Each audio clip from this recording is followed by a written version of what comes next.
This week we're talking about how to, just some simple escapes for bottom of knee on belly, which can be a very uncomfortable position. The things that we definitely don't want to do are touch the knee like this, which is a good, you'll feel like you'll get good pushing power. And to turn on my side is like one of the goals, maybe you feel like. And don't stiff arm the hips. We don't want to stiff arm the hips with the near side arm because there's a near side arm bar. So the first one that I'm going to show here, what we can do is take the arm further from him, and I can grab his belt, or I can, if it's no-gi, you actually can just put your fist in his abdomen right here. And this is for the case when his toes are still on the ground. He's either because he's not all the way in knee on belly yet, or he's being kind of humane, which I probably should thank him for, or he just feels better with balance with his toes on the floor. What I'm going to do is I'm going to stand him up to this foot. So not with this hand, this can get you in trouble. With the cross hand to this belt, post my feet on the ground, and a big bridge toward him to stand him up. And now this hand is going to grab his heel. I'm going to get up to here and take him down. This is a ankle pick takedown, holding his belt and his ankle. I just rotate them like that.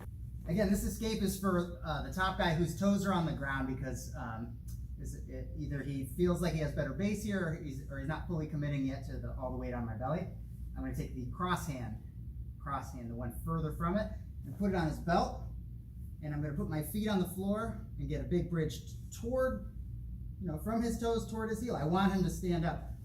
So it's not exactly bridging him over this shoulder. It's kind of just bridging him in the direction that will make his foot touch the ground. So one more time. Here. And if I look at his foot, I know which way to bridge. It's toward his heel. So trying to get him to stand up. Now I come to my knees and grab his ankle, and I can make his heel light by continuing to stiff arm the belt. Makes his ankle light, and I can just switch it.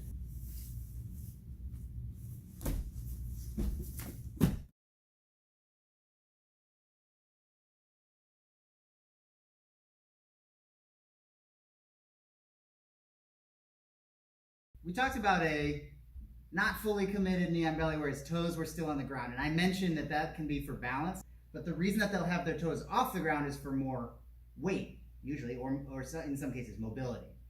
But when the toes are off the ground and I know it, it becomes a bit of an easy escape if I can just stuff it between my legs and take quarter guard. It won't exactly be half guard. So from here, when he's up, I'm going to take his foot and I'm going to stuff it between my legs. Once I have it between my legs, I'm going to pass his knee to the other side. I can do that with my hand.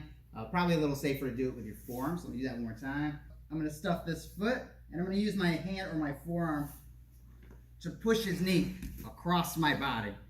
And from here, I'm going to cut my elbow to the ceiling. I actually want the underhook. I want my arm underneath his arm. And now I can hold on to him. I can try to hold on to this leg, and I'm trying to scoot underneath him. And that will put me on top.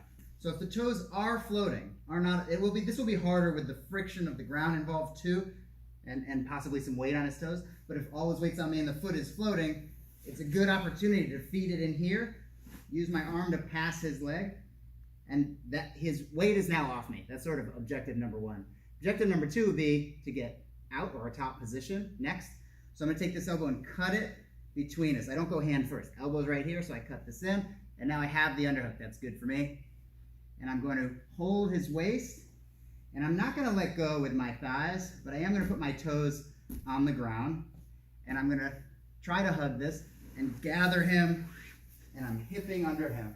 It's cut, cut, cut underneath with my hips, and now I'm on top. So don't try just to roll over. So once I have grabbed his legs, it's not this. That's too much distance. I'll carry his weight for too long. I don't like any of those things. I'm here. I'm going to go 1, 2, 3 underneath. So I place my feet, move my hips. Place my feet, move my hips. And it's cut, cut, cut with my hips.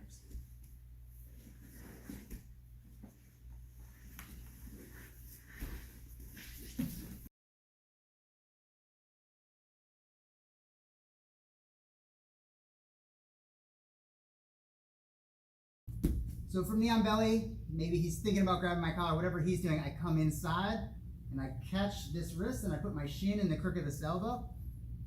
I underhook this leg. I'm holding it just like I'm going to throw a football, and I do throw it in the direction of the elbow, but I have my whole body to work with my leg structure and my hand. I roll him right there. So whatever he's figuring out what to do with his hands, I'll come inside this hand with the pinky edge of my hand, feed it around to my shin, underhook this leg, and then I'm going to send him in the direction his elbow is pointing. He's across the body here.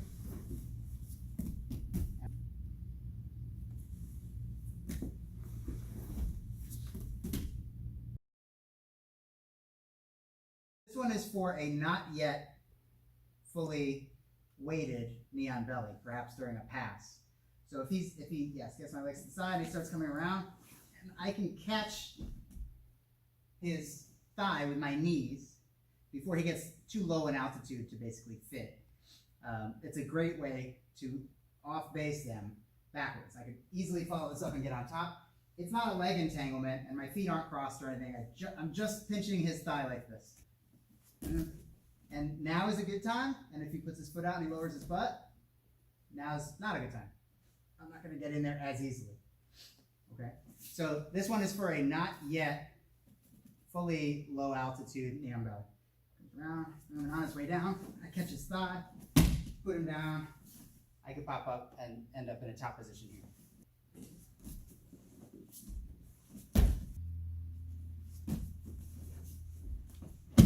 When it's time to go for this move, you're going to have to bring your knees to your chest, obviously around their leg, but I can't hold his shin. I want to achieve kind of like this exercise here, where my hips come off the ground, but that's where I'm going to pinch. So there's some air under my low back. So when we get to here, I don't just rock up, I have to rock up and go get him.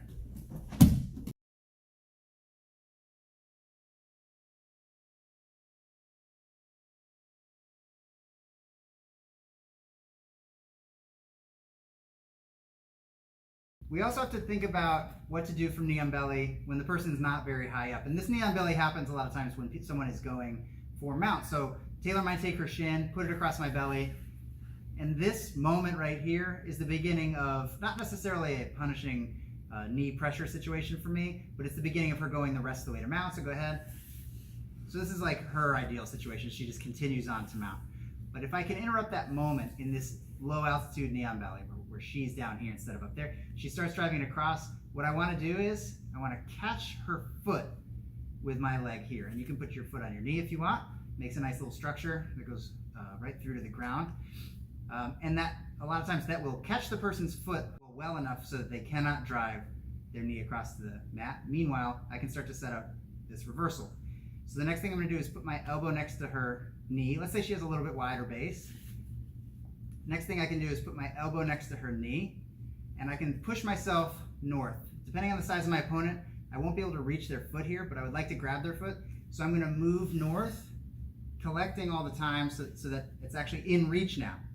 And once this foot is in reach, I'm going to hold this for the rest of the move, and I'm going to look to trap her foot, this other foot. This is a detail that Pedro Sauer does. It traps this other foot, and now I'm going to be looking to do a back roll. So important on the back roll is to keep this grip on the foot. And also, this isn't a low trajectory shoulder roll. I'm not going over here, although that will knock her over, and you could maybe make that happen. I want to go a little higher, so look over your shoulder, and I'm going to go. So she's going knee across belly toward mount, and I'm going to trap her foot here. It's harder to fit the foot through here and finish what she's doing. Now I'm going to put my elbow on the ground to help me. Sometimes guys have bigger legs here and it's hard to reach the foot, so it's a good habit to put my elbow on the ground. Move north a little bit. That puts her knees together. First of all, helps me knock her over, but also brings her foot closer. So I'm going to hold on to her foot here. I'm holding the pinky edge of the foot right in the middle. And then from here, I'm going to try to trap this foot. That helps me roll back. And it's not just a step over. It's not just a low altitude cartwheel. It's sort of more of a full back somersault. So I'm going to look over my shoulder, bridge so she falls, and I'm going to ride up with her. And my holding the foot helps clear the path for this knee away from the body so that I fall here. It's definitely possible that you land here, and she still has the beginnings of an elbow escape, but it's very hard for her to finish when I'm holding this foot, and pretty easy for me to turn my hips and use the foot to help myself establish side control.